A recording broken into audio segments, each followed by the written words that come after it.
Welcome back, everybody, to Let's Talk About Sleep. I got to put a picture of the book or show the book.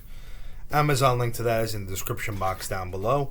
As we get to 1,000 subscribers, once we get there, one person at random will get a signed copy of that. But you got to be into it, so make sure you're subscribed to the channel. Please click like on this video if you liked it. If there's any questions or comments about this or anything, leave them in the comment section down below. Once a month, I will do a video answering any and all comments and questions. And as I always say, these videos are for education only. Today's topic is one that's definitely talked about a lot, especially nowadays with all the wearable tech that we have: heart rate variability. What is that? Well, if you look at an EKG, somebody's EKG, you have a lot of squiggly lines, right? So you see on the TV shows and stuff, the flat line is when the person dies, and when it's like this, then they're okay. What the EKG has is every beat, every heartbeat, there's what's called QRS waves, okay? And basically it's like, it's like 3 waves essentially. The peak on top is called the R wave, okay? And it's a component of the beat. So the R wave, from beat to beat, can get a little bit bigger, get a little bit smaller from one to the next. Okay, so the distance between one R wave to the next is measured. Okay, and that lets us know essentially what the heart rate is. Okay, so again, R wave is a component of the beat, and R to R interval is basically how fast the heart is beating. Okay.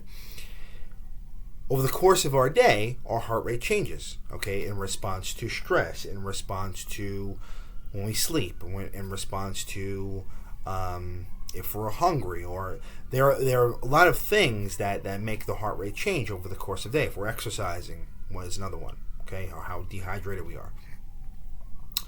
So as the body's fight or flight versus the calm down mechanism, so the sympathetic nervous system, okay, it doesn't mean I sympathize with you. The sympathetic nervous system is the fight or flight response. So what that does is it raises up blood pressure, it speeds up the heart rate. The parasympathetic nervous system, that controls like when we're hungry, when we're tired, right? And it's going to lower the heart rate. So the interplay over the course of a day between the sympathetic and the parasympathetic nervous system controls the heart rate, amongst many other things, right? So if we look at the R to R space, right, again, the space between each heartbeat, that can change really from minute to minute or even second to second, okay, depending on what's going on with the sympathetic versus the parasympathetic nervous system. Okay, so this is a long way of saying that heart rate variability, how variable it is from one beat to the next, the R to R interval, is a measure of what's going on with the sympathetic versus the parasympathetic nervous system. Okay, and the more variability there is, it shows that the heart is kind of responding to the challenges, and it's a healthy thing. Low heart rate variability can be due to a lot of different conditions. It can be due to stress. It can be due to depression. It can be due to anxiety. It can be due from poor sleep, poor diet.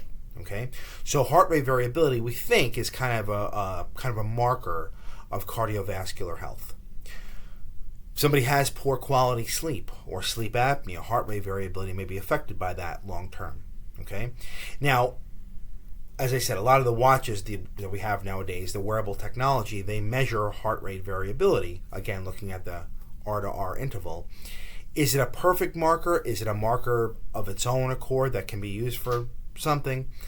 Not really. Like many other things, it's one piece of a puzzle, right? So if if the watch says my heart rate variability is not good, I mean, that could be a marker. Okay, I probably should take care of myself. I probably should sleep better. I should probably exercise. I should probably eat better. That can be a marker of that. But it's not like we know, okay, if somebody's heart rate variability changes to this degree, then it means they're going to have a heart attack down the road. We don't have that kind of information yet. Okay, but if the heart rate variability is not what it should be, and again, there's a lot of different algorithms for that, it may make sense to say, okay, look, I probably should get into healthier habits. Okay, I've done a couple of research papers on heart rate variability. You can find them on PubMed. Looking at various sleep disturbances in heart rate variability, things like REM behavior disorder, where people act out their dreams, that can affect heart rate variability. Kicking of the legs throughout the night can affect heart rate variability. But again, these are things that are more kind of research interest. We don't really have any clinical correlation as of yet. But we do know, though, heart rate variability does give us an indication of the health of the cardiovascular system, the nervous system, and other aspects of the body. Okay, so it's interesting. It's certainly part of a picture of somebody's health. And with wearable tech, I think it'll become more and more prominent. You're already seeing it now. So that's kind of what heart rate variability is in a nutshell. Very interesting. So if there's any comments or questions on this, leave them in the comment section down below. And